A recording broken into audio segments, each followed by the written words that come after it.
The people closest to hell are not always atheists. Sometimes they are deeply religious people. Some will spend their entire lives in church, preach sermons, sing worship songs, fast and pray, and still die in unbelief. Because unbelief is deeper than doubting God. It is trusting yourself instead of fully surrendering to Jesus Christ. And that is the terrifying nature of unbelief. The greatest danger to the soul is not always open rebellion against God. Sometimes it is religious confidence without true faith in Jesus Christ. Many people do not outwardly reject God. Instead, they trust in their own righteousness, achievements, traditions, titles, and spiritual efforts, failing to surrender to Christ fully. This is the hidden nature of unbelief. The concept of unbelief extends far beyond skepticism or doubt about the truth of something. In the spiritual sense, unbelief is sin because it refuses complete dependence on Jesus Christ. It is possible to appear righteous before men while remaining spiritually bankrupt before God. If you are sick, you are likely to visit a doctor because you believe he can properly diagnose and treat your condition. If you have malaria, for example, you are unlikely to visit a psychiatrist because you understand that his specialty cannot adequately address your condition. In the same way, when it comes to curing the disease of sin, the Lord Jesus Christ is the only qualified physician. He said in Mark 2:17, "Those who are well have no need of a physician, but those who are sick. I did not come to call the righteous, but sinners to repentance."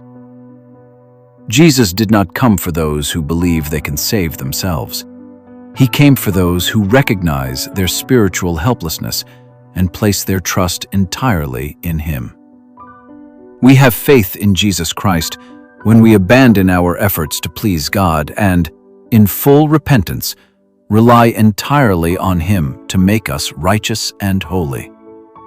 The Apostle Paul once believed his religious credentials made him acceptable before God.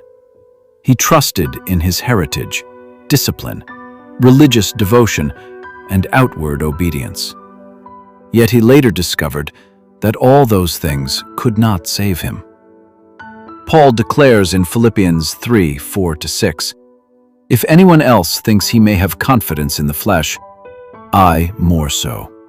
Circumcised the 8th day, of the stock of Israel, of the tribe of Benjamin, a Hebrew of the Hebrews, concerning the law, a Pharisee, concerning zeal, persecuting the church, concerning the righteousness which is in the law, blameless."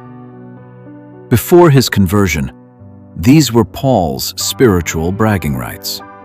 He relied on them for acceptance before God.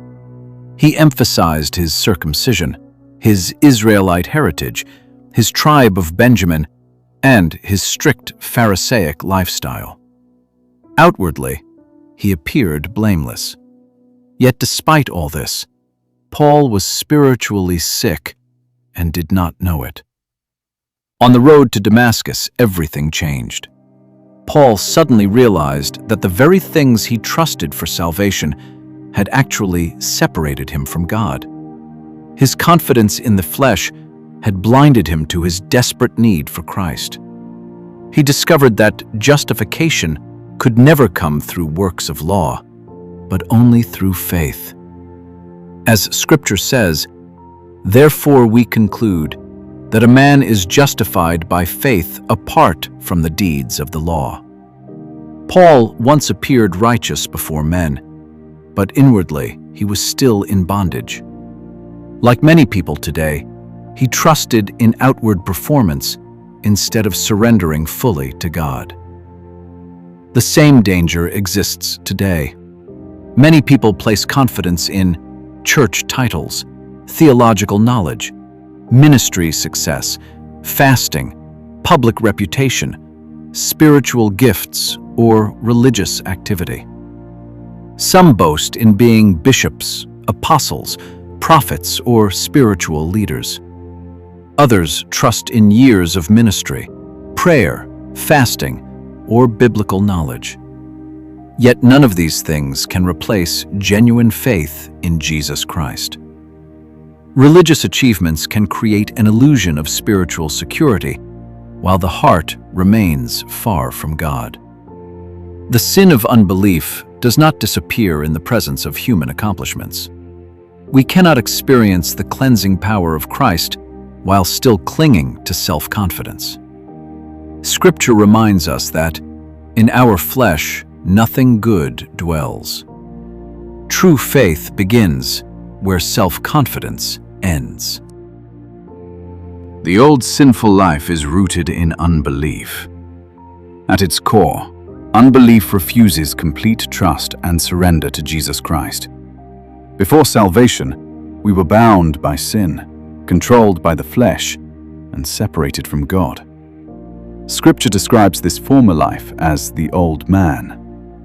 Romans declares that our old man was crucified with him, that the body of sin might be done away with, that we might no longer be slaves of sin. The Holy Spirit now works to expose this condition to the world. Jesus said in John 16:8-9, "He will convict the world of sin, and of righteousness, and of judgment. Of sin, because they do not believe in me." Notice carefully what the Lord emphasized. Of sin, because they do not believe in me. This reveals the true nature of unbelief. It is not merely intellectual doubt. It is the refusal to fully trust Jesus Christ as the only Savior capable of making us righteous before God. God the Father gave His only begotten Son, that whoever believes in Him should not perish, but have everlasting life.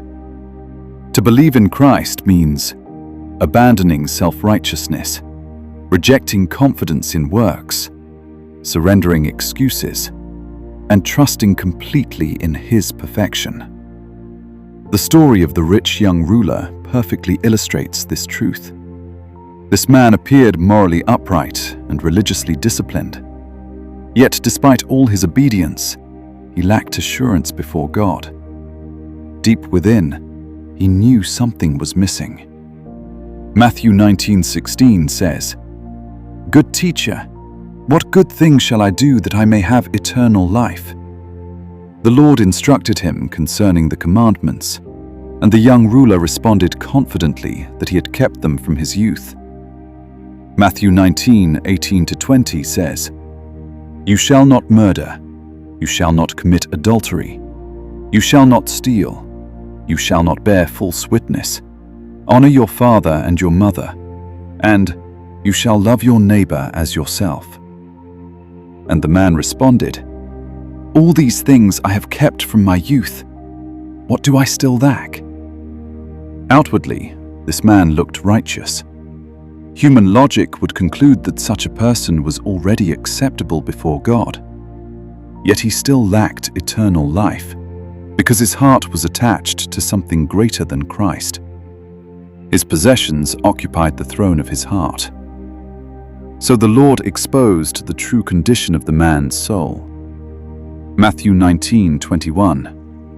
"If you want to be perfect, go sell what you have and give to the poor, and you will have treasure in heaven.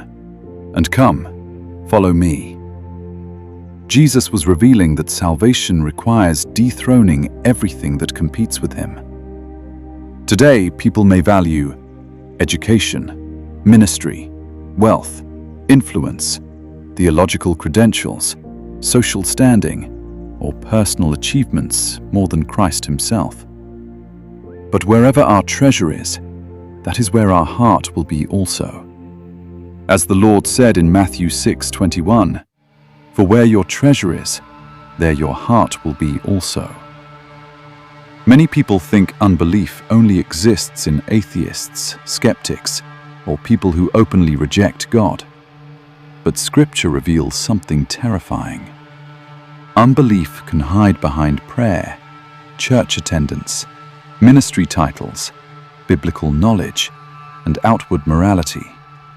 A person can look spiritually alive before men while remaining separated from Christ inwardly.